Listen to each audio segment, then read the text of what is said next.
Good afternoon, everybody, and welcome to the ZRX 1100 once again. A beautiful sunny Saturday afternoon, and yes, everything is looking like it's all together here. I did do the airbox delete, as you can see down in here.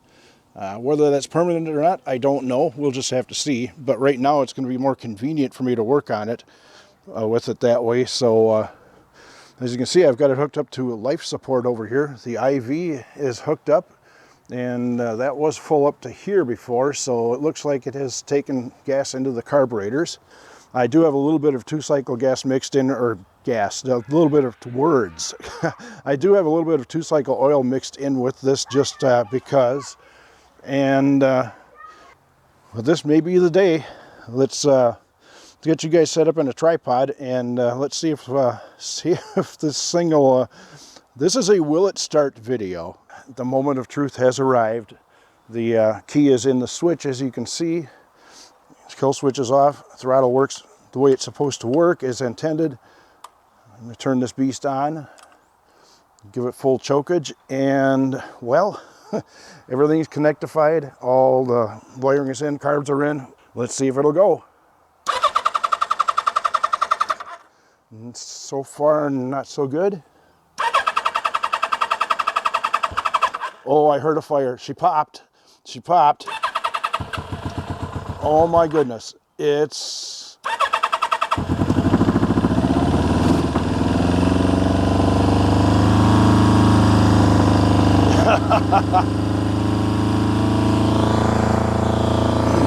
"12 years of sitting, boys, and she's a runner."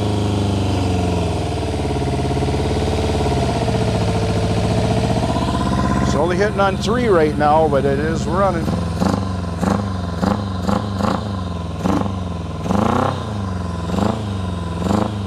I don't want to give it too much of a red line, but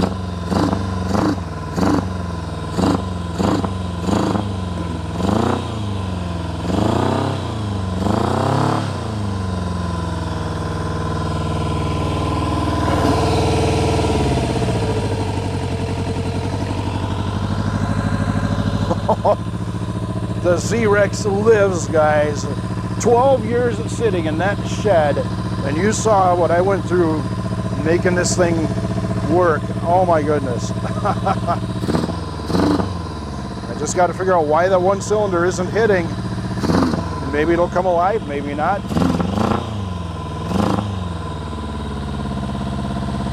But right now, I really want to put this thing together, and let's see if we can make this thing actually do anything.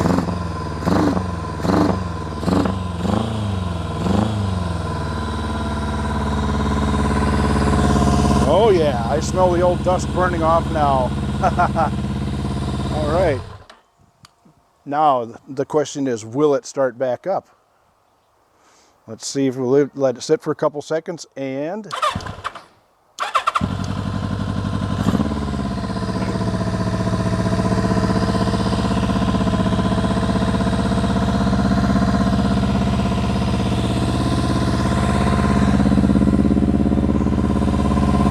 Definitely missing on one cylinder.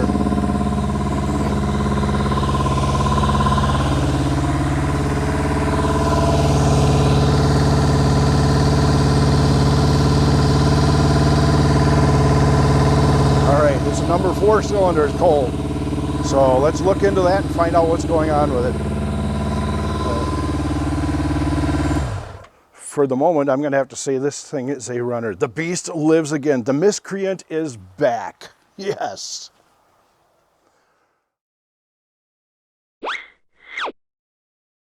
Well, as you guys can see, the bike is all put back together, sitting in the driveway.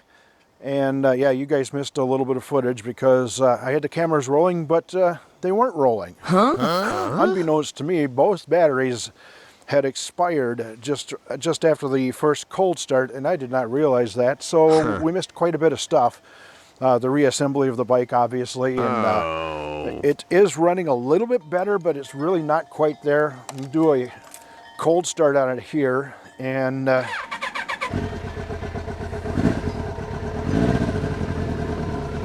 misfire does go away after a little while, but I think it does sound a little bit better than it did in the last segment. Let's give it just a little bit more idle. It's been sitting here for a while, so it's probably a little bit cold, but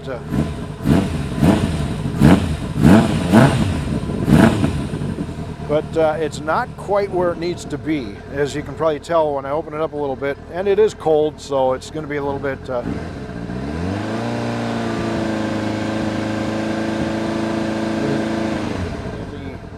it's not set to specs, so it's really not right. And I think the 100 main jet might be just a little bit on the too small side. See, it's actually waking up a little bit as it warms up, but I don't know, I'll take it out on a short run here and let you guys see what it... Okay, well, I'm set to take it out, and it does sound a little healthier, a little more snappy, but it still isn't quite right. So let's take a little run. Just take a little run up the street and back, and see what you guys think. See what you think about how it sounds. This may work or may not. All right, here we go.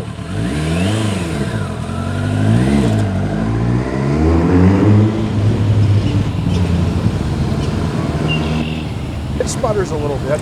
Still come from range of the camera now.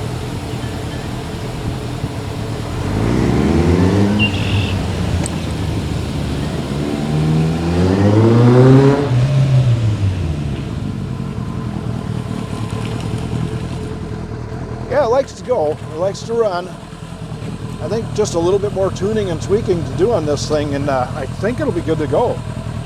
Well, now you guys get to see something that you didn't see at first with me tearing this down. Now, at first, I kind of thought I was going to be able to pull the rack without having to pull the seat and the gas tank off, but I'm going to have to, because I got to take the throttle cable apart up at the handle up there, and in order to do that, I need to get under the tank and get the stuff. So basically, we're going to do a tear down on it once again.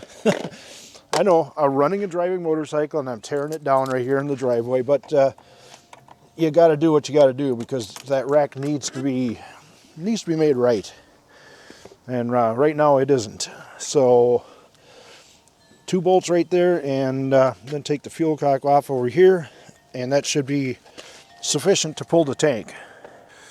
They're not super tight, so I should be able to get them with this little T-handle. There we go. You don't really need them super tight for the gas tank, or the petrol tank, if you will.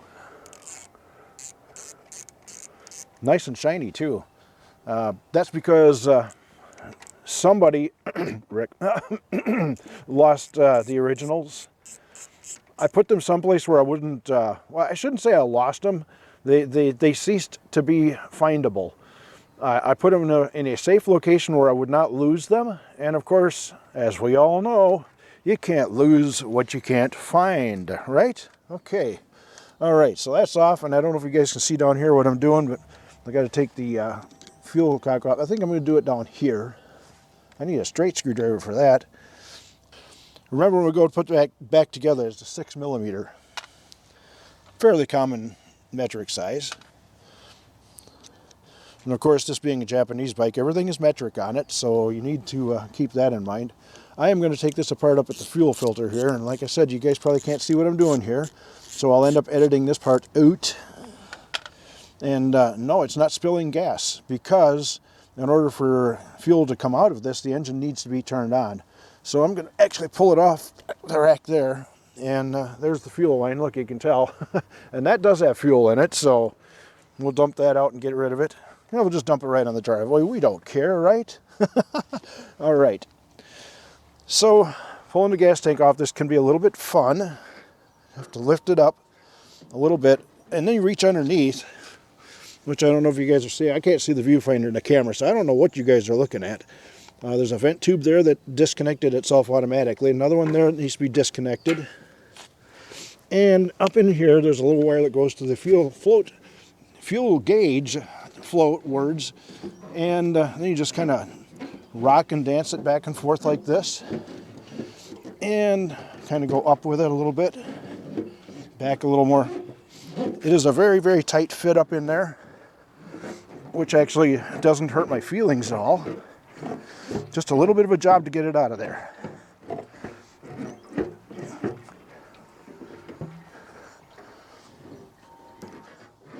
And she's out. Here we go. Quite a bit of gas in there too. I'm gonna step out of camera range, setting it over here on the table next to my noisy wind chime.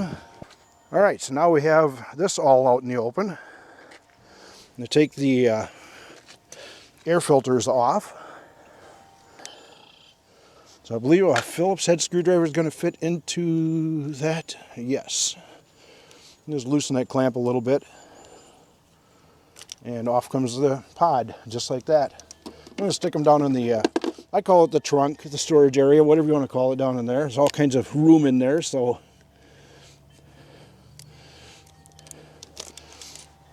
Believe me, these pods are a lot easier to work with than the original airbox was. That's why I'm doing the airbox delete, because reasons.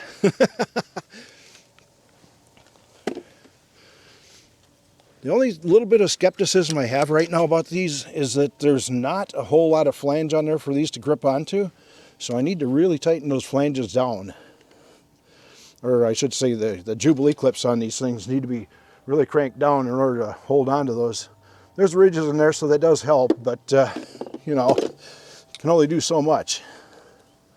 All right, that's a fuel tank vent line. That is a fuel tank vent line. This is an intake manifold vent, which I'm going to disconnect like that. I shouldn't say manifold vent, it's a manifold tap. And down inside there, which you guys can't see, I'm just going in there with a Phillips screwdriver. Pull it off like that. And there's another one back in there. That one's a fun one to get to, because you have your coolant manifold and, oh, hot. Yeah, a little warm in there. Okay.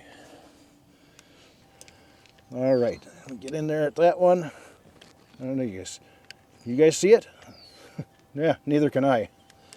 All right, I'm on it. So now, the fun part's going to be disconnecting all the cables. Yeah. Now you know why I had to pull the tank off, because the cables run right underneath here and through here. You remember last time I did this, I had to end up taking the whole brake lever assembly off. I'm hoping I can get away without doing that this time, but I don't know. It's not looking real hopeful. I did have to stick a little bolt in there to keep it from moving around on me. And it does work. It's not moving around, at least. So that's one more screw to take out. Okay, there's that. Come on. Come on. Give it out. Let go. You ain't gonna let go? Oh no. Here we go. There it is. That's it. I probably could have left it in there, but hey, you know. All right. Little screw in there. Oh, it's really loose.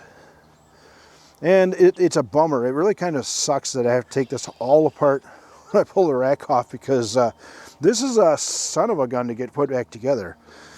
Okay, so that's open. This is the easy part, taking it apart, opening it up. The fun part's going to be when we put it back together. So all that comes off of there, and then the cables come out just like that. The deceleration cable goes on the back side, the acceleration cable goes on the front side. Now we get to fish those all the way back out through the frame. All right, pretty much everything is disconnected from the rack now, so it's about ready to come out. Just wiggle it back and forth a little bit, and there it comes. Just like that. And gotta fight with the cables to get them through there, to pull them all out of there. Just like that. And voila, there it is. One Kawasaki ZRX 1100 carburetor rack out of the machine and ready to go in the shop.